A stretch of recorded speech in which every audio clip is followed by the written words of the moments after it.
July 1865. The story begins in Avenel, a small town north of Melbourne.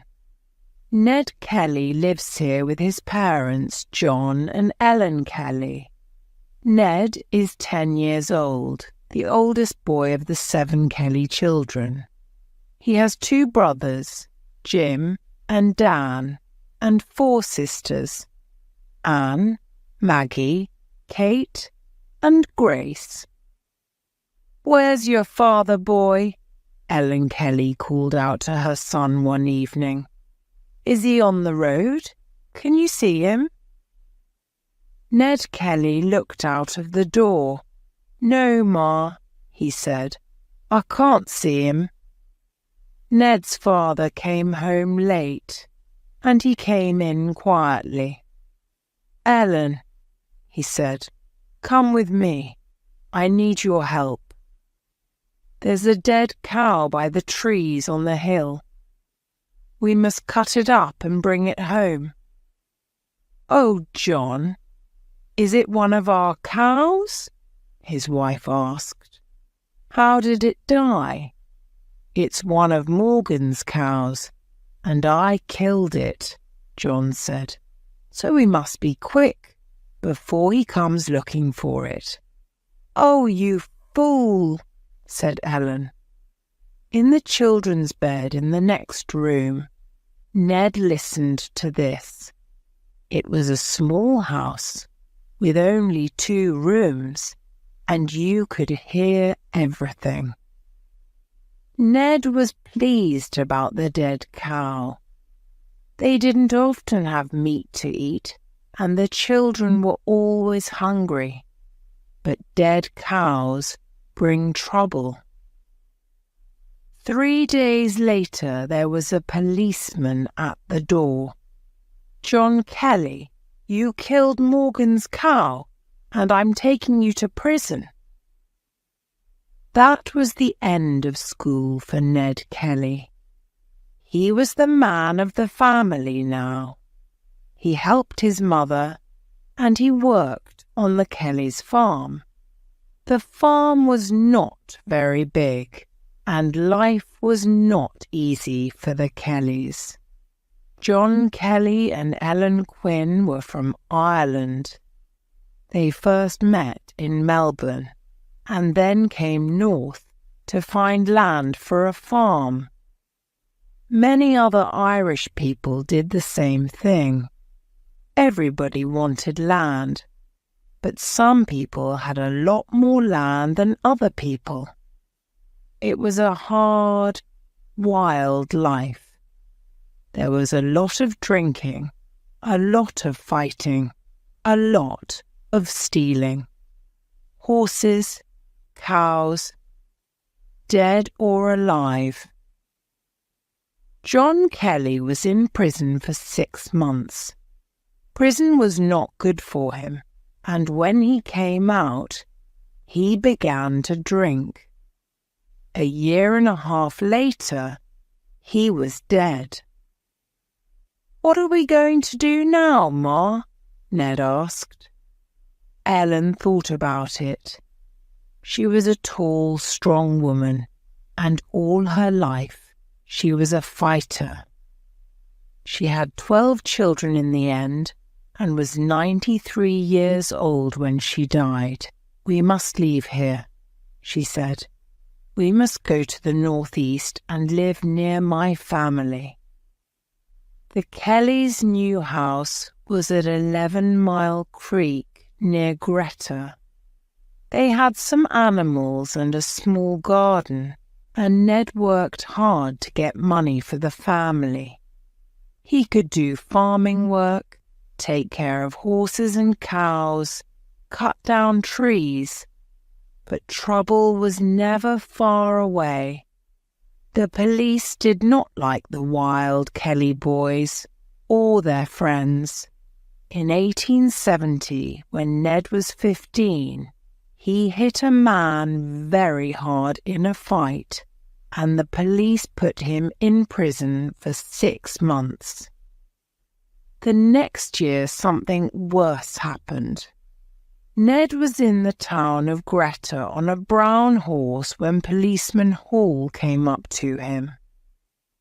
"Ned Kelly, you get down and come with me.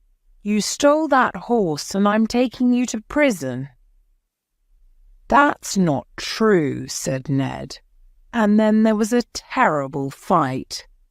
Policeman Hall had a gun and Ned did not, but Ned was the better fighter. In the end, Hall called for help, and 5 men came to help him. Next day they took Ned down to Wangaratta, and he went in front of the judge. "It's not my horse. It belongs to a man called Wild Wright," Ned told the judge. "Wright was at my mother's house, and his horse ran away. He needed a horse, so I gave him one of my horses. And he said to me, 'When you find the brown horse, you keep her for me.'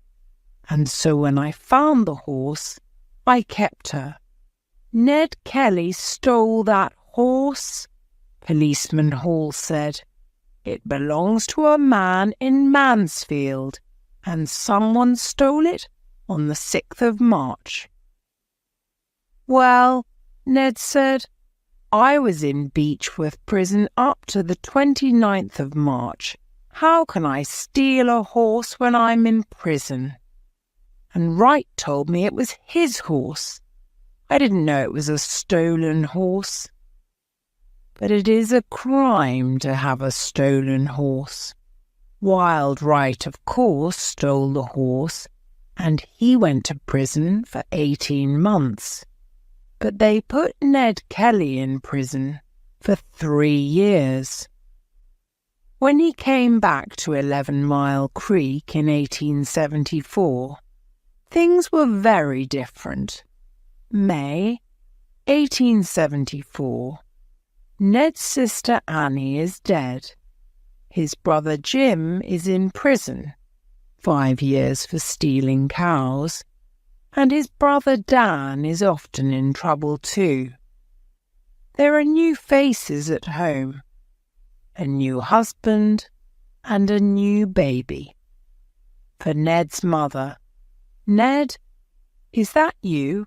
Oh, Ned!" Ellen Kelly ran to the door.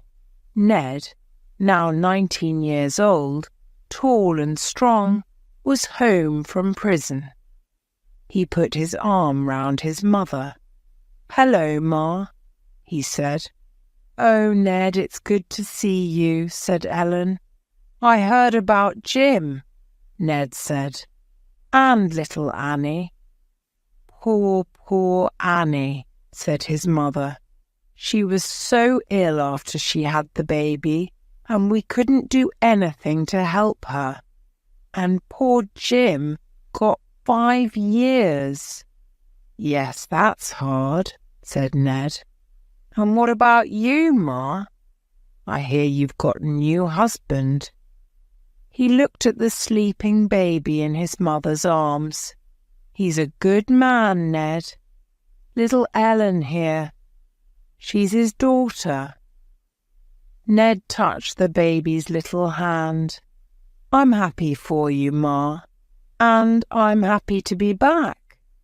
Ned soon found work. He moved from farm to farm, cutting down trees and helping with the horses and cows. He often came home to see his mother, and he and George King, Ellen's new husband, were soon friends. George was from California and was only 5 years older than Ned. On one visit home, Ned talked to George about the police. "Why do they give me all this trouble?" he said. "I don't know," said George. "They just don't like you." "It's true," Ned said. "When somebody loses a cow or a horse, the police always come to me with their questions. Then they go to my mother's house and ask her questions, and they always go late at night when you're all in bed. It isn't right." "Well, come and work with me," said George.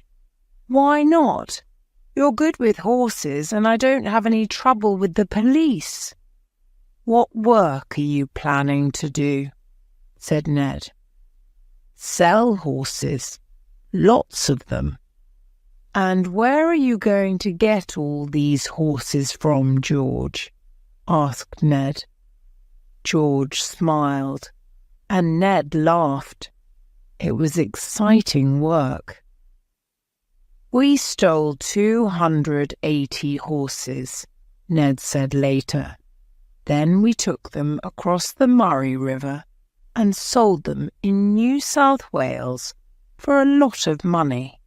The police got angrier and angrier. They couldn't stop the stealing, and they couldn't catch Ned Kelly or George King with the stolen horses." In August 1877, a new policeman came to Benalla. Alex Fitzpatrick liked horses, girls, and drink, and for some weeks he and Ned were friends. Ned's sister Kate was a beautiful girl with long black hair. She liked Fitzpatrick too at first, but soon there were angry words between him and Ned, and then a fight. A policeman could not be a friend of the Kellys for long. April 1878 came. The police had questions about stolen horses for Dan and for Ned's best friend, Joe Byrne. So Fitzpatrick rode out to the Kellys' house to find Dan. Perhaps he wanted to see Kate too. But did Kate want to see him?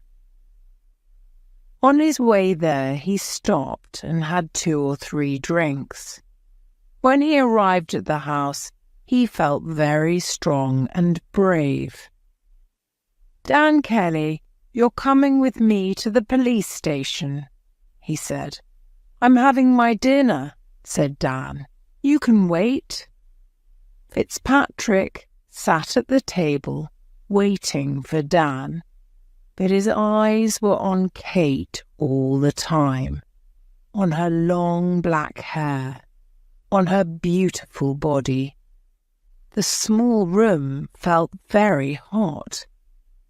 Then Kate walked past the table, very near him, and he put his arm around her.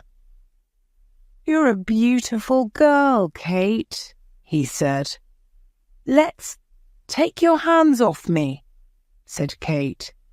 Suddenly, Ned was at the door with a gun in his hand. He fired at Fitzpatrick and hit him in the wrist. "Get out," said Ned. "Get away from my sister."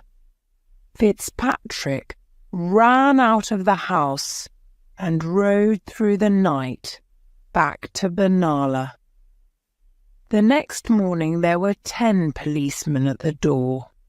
They found Ellen at home, but not Ned or Dan. "Ellen Kelly," they said, "you and your sons tried to kill Policeman Fitzpatrick." "Nobody tried to kill Fitzpatrick," said Ellen. "You just want to make trouble for me and my family." She had a new baby in her arms, her 3rd child by George King. But George did not live with Ellen now. "Mrs. Kelly, where are your sons?" said a policeman. Ellen looked into the policeman's eyes. "I don't know," she said. "You want them, you go and find them." When Ned and Dan left their mother's house that night, they rode away into the Wombat Hills. At Bullock Creek, miles from anywhere, they built a small hut. They lived wild and looked for gold in the river. Joe Byrne, Ned's good friend, went with them because he needed to hide from the police too. And in June, 3 months later, Steve Hart, another good friend, came out of prison. He too got on his horse and rode to Bullock Creek. So there were 4 of them. Then, in October, Ellen's brother came to find them with some terrible news. "Your mother's going to prison, Ned, for 3 years, because she and you and Dan tried to kill Fitzpatrick," the judge said, "and the police are looking for you and Dan. Be careful, boys. Stay in the hills." For a second, Ned's eyes were red like fire. He spoke slowly and coldly. "They can look," he said, "but they can't catch me out here." He looked at his brother Dan and his friends Joe and Steve. "These policemen, these judges, they're worse than dogs. They put my mother in prison. And what did she do? Nothing. From now on, we're the Kelly gang. We're free men, and we're staying that way. Are you with me, boys?" And that was the beginning of the Kelly gang. October 1878.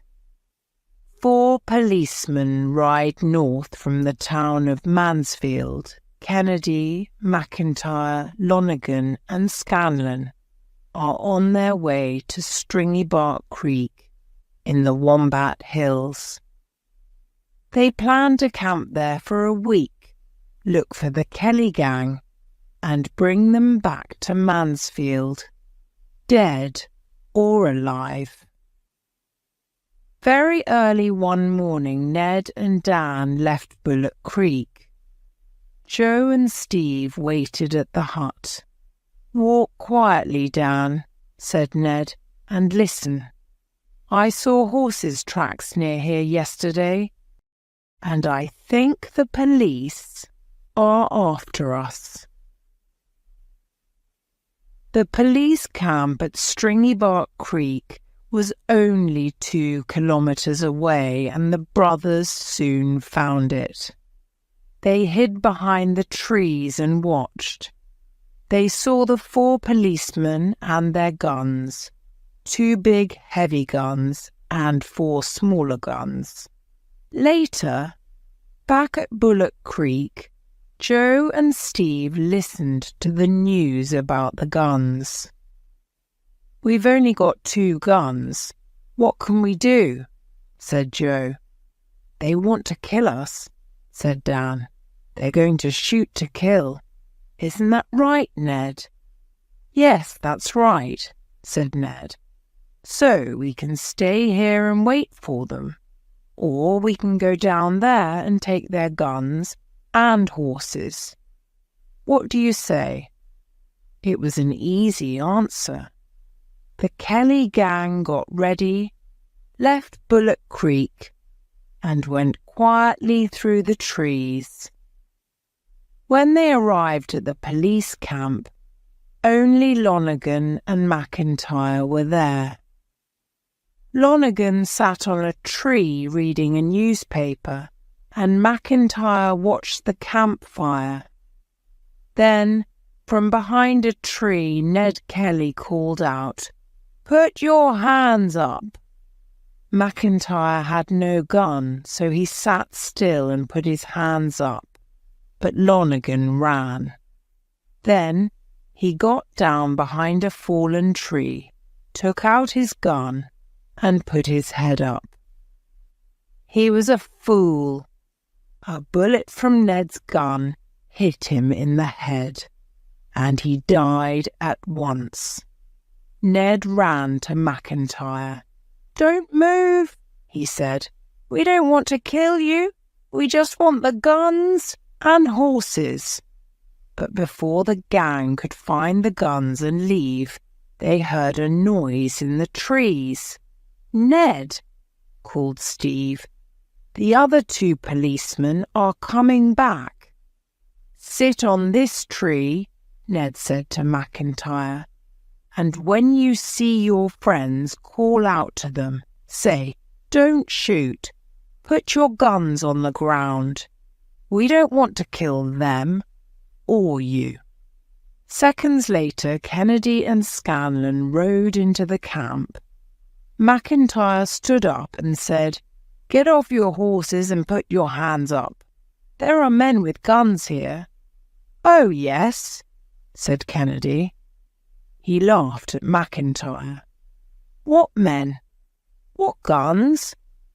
At once the Kelly gang came out of the trees and Ned called, "Put your hands up." Everything happened very quickly. A bullet from Ned's gun hit Scanlon, and he fell from his horse. Kennedy jumped off his horse and fired at Dan.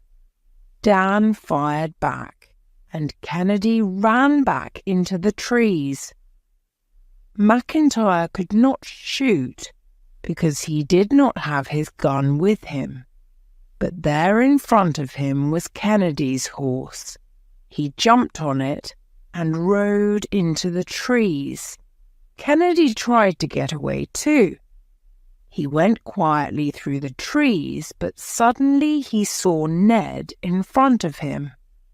The 2 men fired, and Kennedy fell down.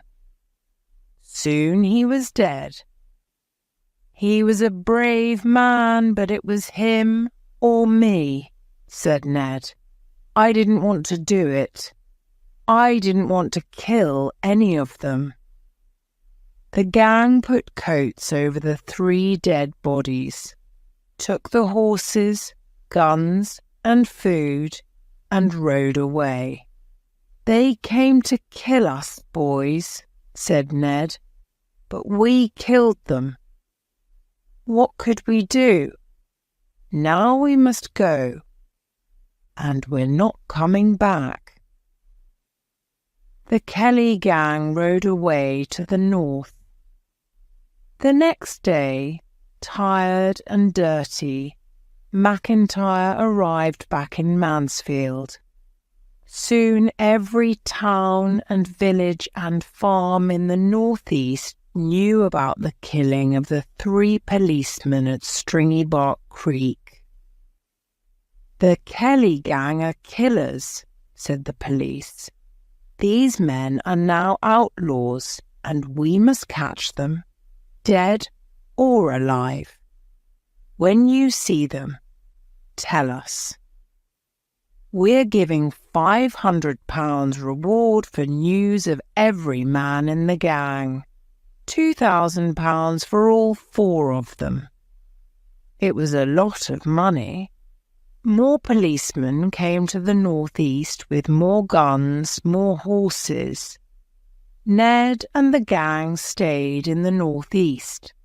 They tried to get away to the north, but there was a lot of water in the Murray River, and they couldn't get across it. They got help from their friends and moved from place to place all the time. One week, they rode more than 300 kilometers. 30 policemen rode through the hills for a month and looked for the outlaws night and day. But they never found them, and in December, Ned and the gang moved on to the Warby Hills. It was a hard, wild life, and the outlaws were tired, hungry, and angry men. December 1878. The Kelly gang have many friends, but they have no money. So they rob the bank in the little town of Euroa. They speak nicely to the people in the town and do not fire their guns. They leave Euroa with £22.60. but they give a lot of the money to their friends, the poor farmers of the northeast, to buy food, clothes, and land. The police reward goes up to £2,500. The police tried hard to catch the Kelly gang, but the outlaws had help from their friends. They were always miles away when the police came to look for them. So the police put many of their friends in prison. Ned was very angry about this. "It isn't right," he said. "Why do the police do this?" "Because our friends are poor farmers, not rich ones, and because they help us. We must stop the police." "But how?" said Steve. "What can we do?" "Two things," said Ned. "First, we need more money, so we must visit a bank. And second, we tell everybody in Australia about the police here in Victoria." "Rob another bank?" Dan said. "But the police are watching all the banks now." "Yes, in Victoria," said Ned, "but not in New South Wales.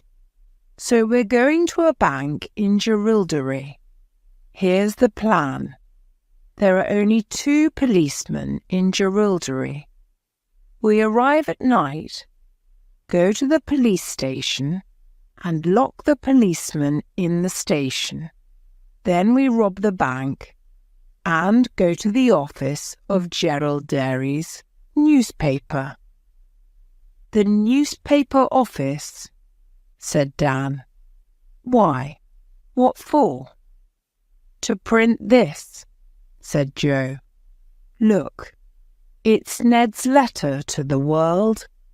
I wrote it down for him. It tells the true story about Ned and his family, about the police, about Stringybark Creek, about everything.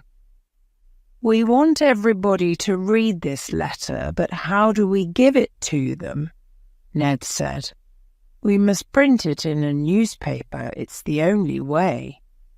Ned planned the Jerilderie visit very carefully.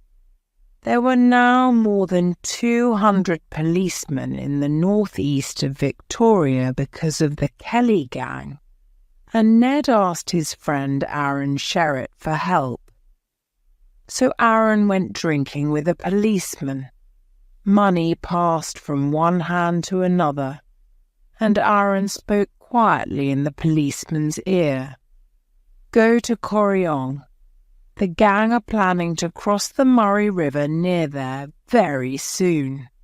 So the police rode east to Corryong, and the Kelly gang rode west and crossed the river 200 kilometres away.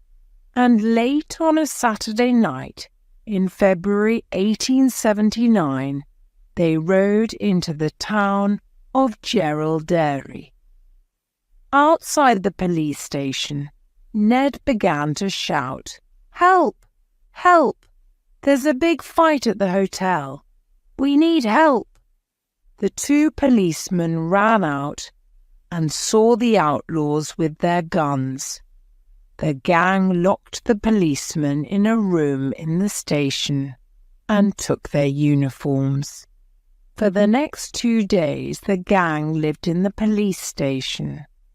On Sunday, Joe and Steve put on the police uniforms and walked around the town. "We're the new policemen for Jerilderie," they told everyone.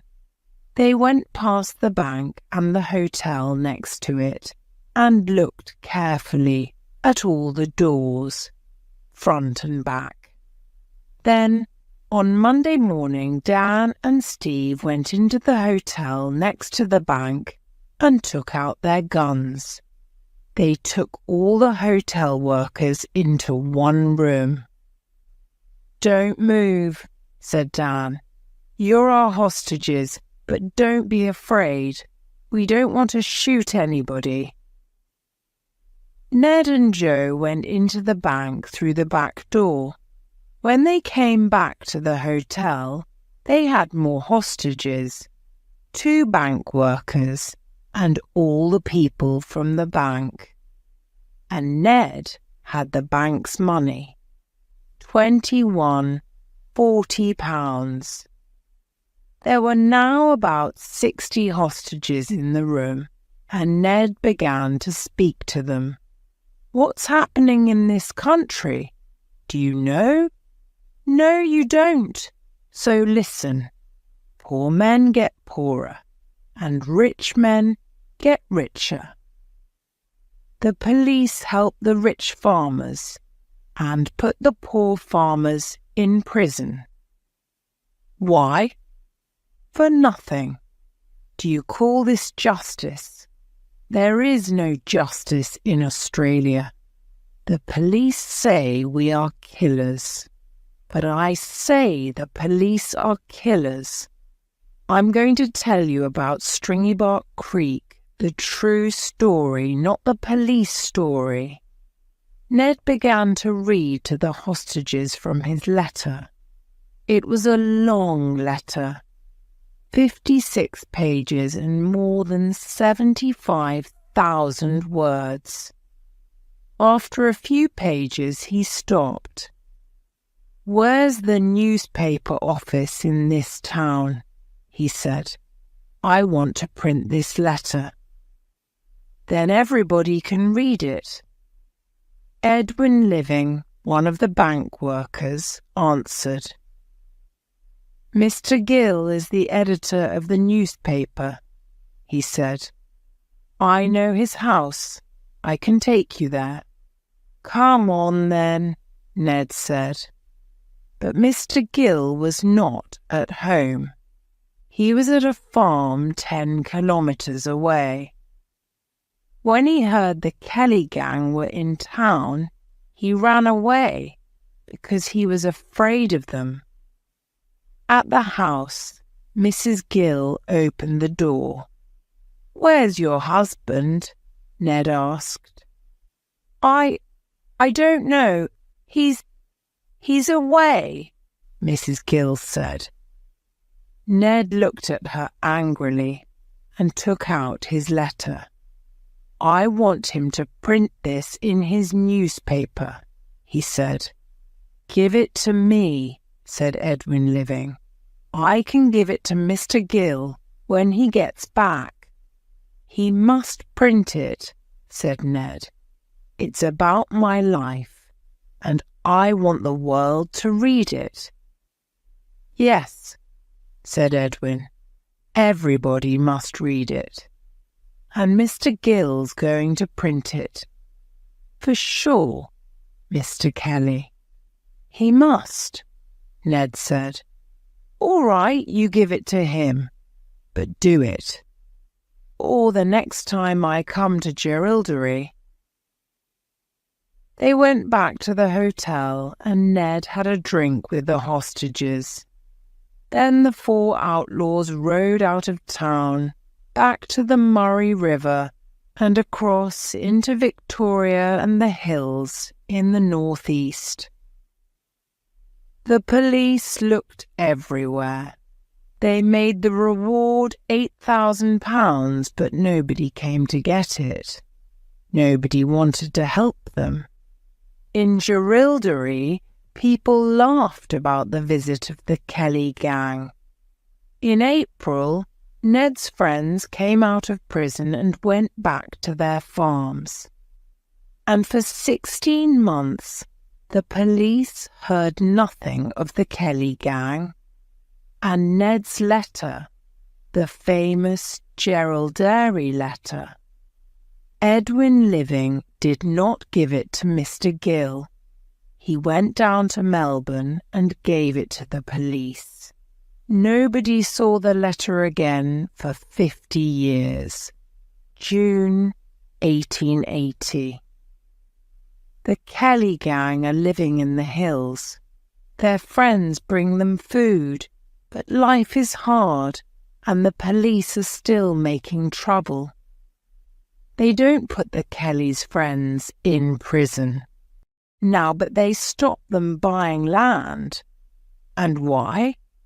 Because they are friends of the Kelly gang. We must do something, Ned said, to help our friends. We need a new country, a country for poor people with good police and good judges. But it's not going to happen easily. We must fight for it.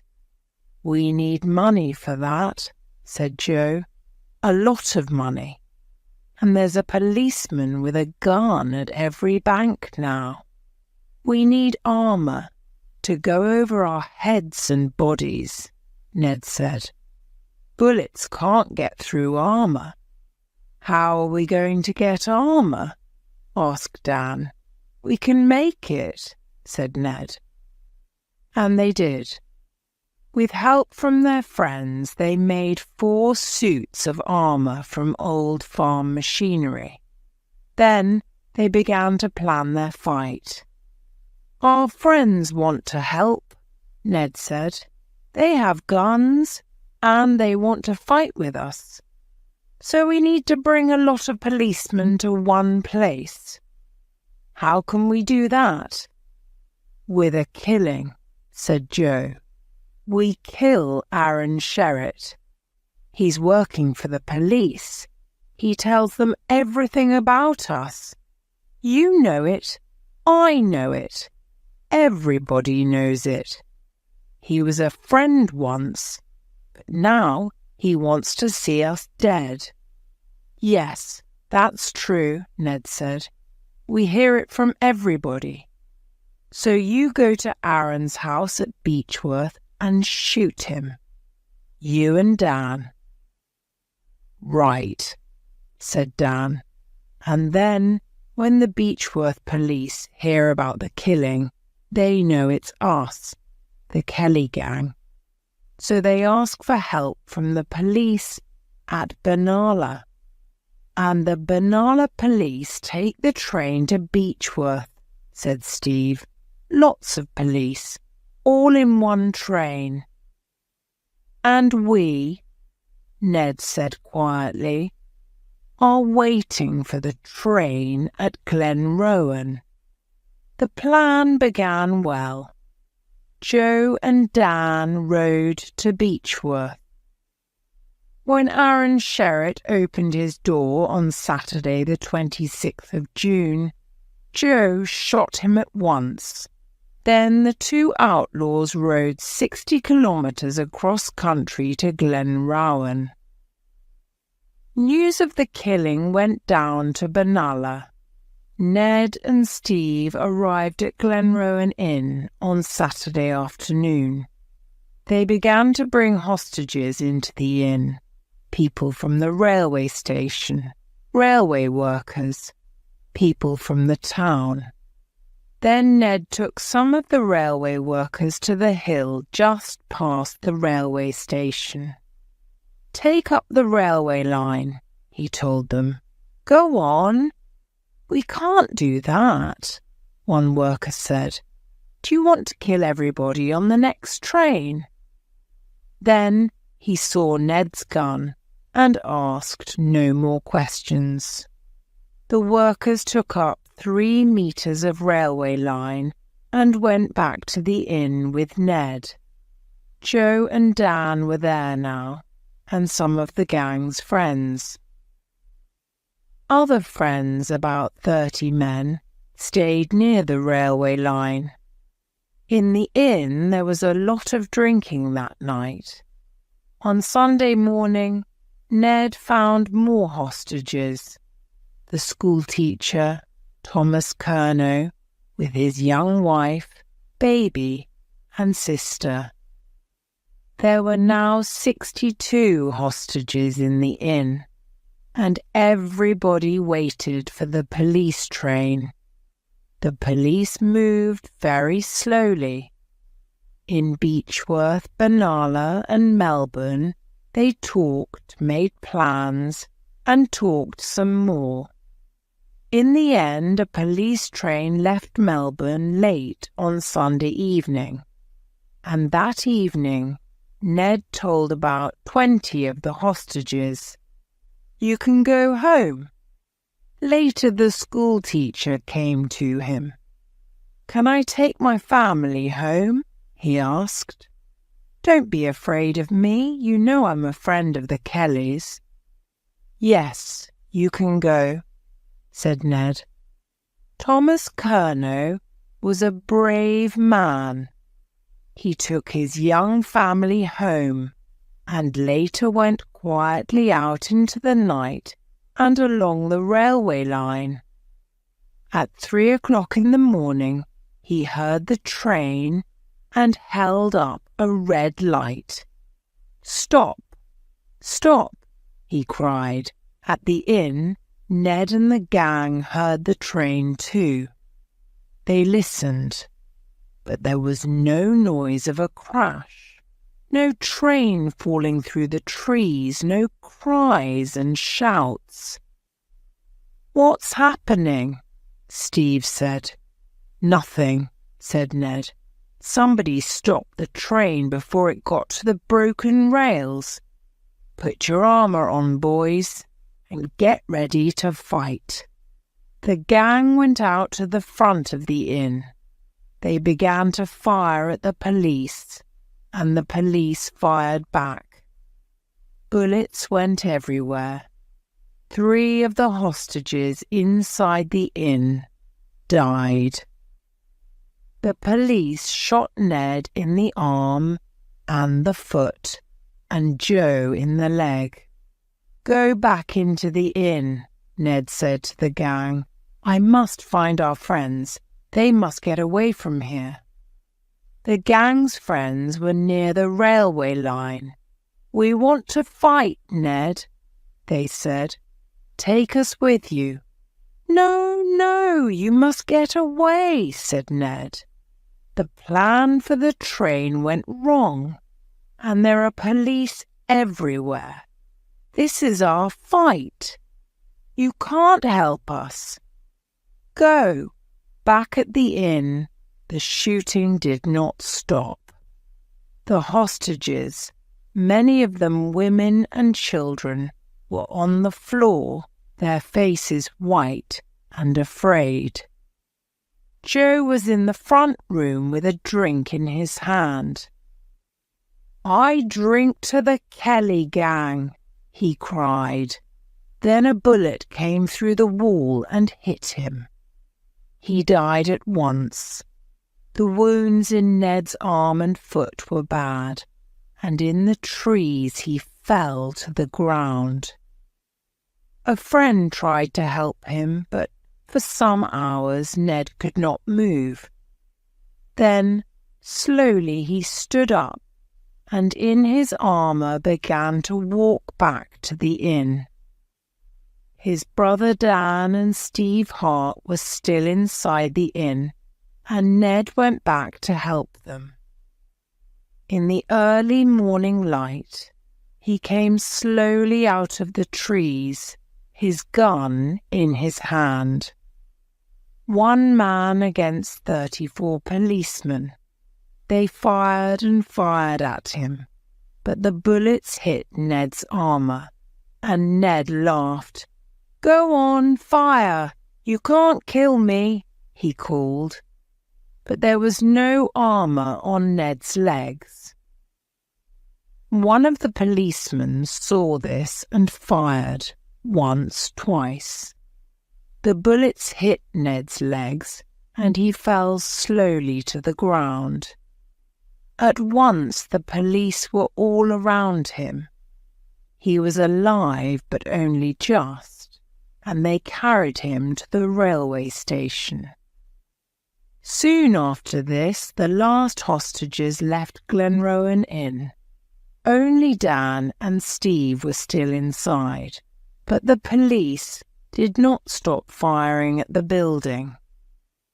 Later on that Monday morning, a second train arrived in Glenrowan, with more police, photographers, and newspaper men. There were now more than 1,000 people in the town, and down south in Melbourne, hundreds of people waited in the streets for news of the Kelly gang. On Monday afternoon, Ned's sisters, Maggie and Kate, arrived in Glenrowan. They heard the news about Ned and then asked for news of Dan. "Maggie, tell your brother and Steve Hart to put down their guns and come out of the inn," said a policeman. "Tell them to stop fighting." "Never," said Maggie. Maggie and Kate did not see Dan alive again. The police were afraid to go into the inn, but they did not want Dan and Steve to get away in the night, so they set fire to the building. Old buildings burn fast, and when Maggie and Kate got to the inn, the sky was red with fire. "Dan! Oh, Dan!" Maggie called out again and again. "My poor, poor brother!" Kate cried. Glenrowan Inn burnt down to the ground. When the fire was cold, they took out the dead bodies of Dan Kelly, Steve Hart, and Joe Byrne. Ned was alive, but in prison. It was the end of the Kelly gang, July 1880. The police take Ned Kelly to Benalla, then to Melbourne prison. There is a lot of waiting and talking and more talking.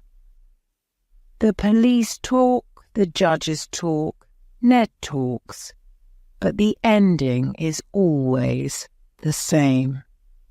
At the end of October, Ned went before his last judge, Sir Redmond Barry, in Melbourne.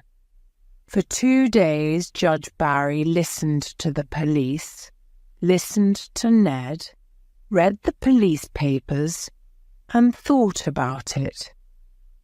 But he didn't think long. There were a lot of dead policemen in Ned Kelly's life, and there was only one answer to that. Ned Kelly must die. Hang him in the prison. Hang him by the neck until he is dead. A lesson to every outlaw in Australia. Ned's mother, Ellen, was still in Melbourne prison. When they told her the news, she cried. She cried for her dead son, Dan, and she cried for her son, Ned, alive, but waiting to die. They took her to see Ned on his last day alive.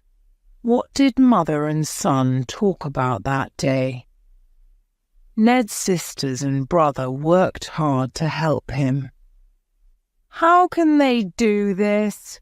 said Maggie angrily. "How can they hang poor Ned? What did the police do to him? Why don't the judges think about that?" "Shh, Maggie," said Jim. "No time for that now. We must get out there and talk to the people in the town." And so they did. They went all round Melbourne, to all the hotels, talking to everybody. "They're going to hang Ned Kelly. What do you think about that?" they asked. "It's not right," said one man. "Why do they want to hang him?" a second man said. "Because he killed a policeman." "No, because he helps poor people and gives them money. That's why." "But what can we do?" asked a third man. "Put your names on our petition," was the answer. There were more than 32,000 names on the Kelly petition, but the petition changed nothing. So the last visitors came to see Ned on the 10th of November, and he ate his last dinner. Then he sang for half an hour and went to bed.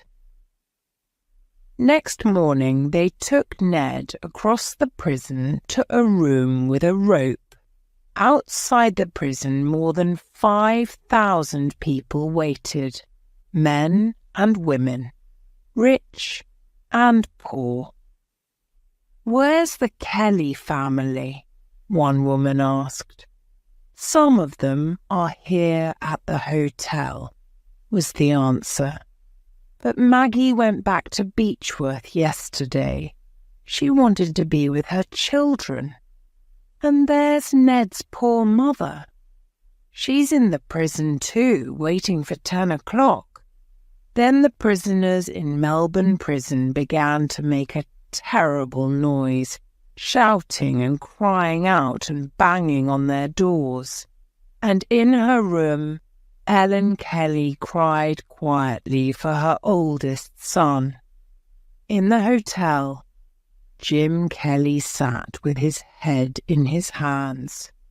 "Poor Ned, this is the end of all his troubles," he said. And at 10 o'clock, the prison officers put the rope around Ned Kelly's neck and hanged him. Ned was dead, but in the northeast, life went on.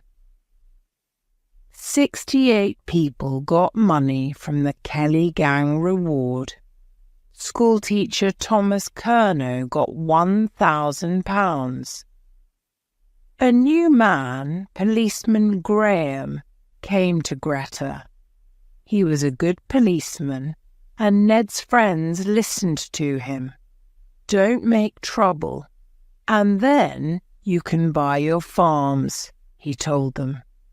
He went to 11 Mile Creek and had tea with Ellen Kelly.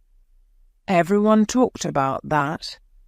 Slowly things began to change.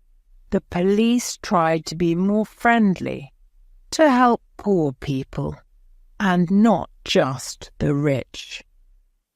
Most of the young men stopped stealing and fighting the police.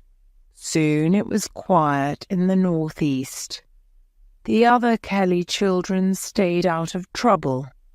Jim Kelly was a good son to his mother all her life.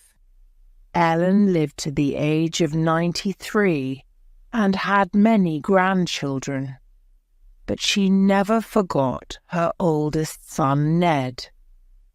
Who was the real Ned Kelly? Did he fight for the poor, or just for Ned Kelly? Some people say he was a brave man. Some people say he was a fool. Some people say he was just a killer, just a wild man with a gun. One thing is sure, more than 100 years later, people are still talking about him. There are books about him, and songs and films and websites. Everybody still remembers Australia's most famous outlaw.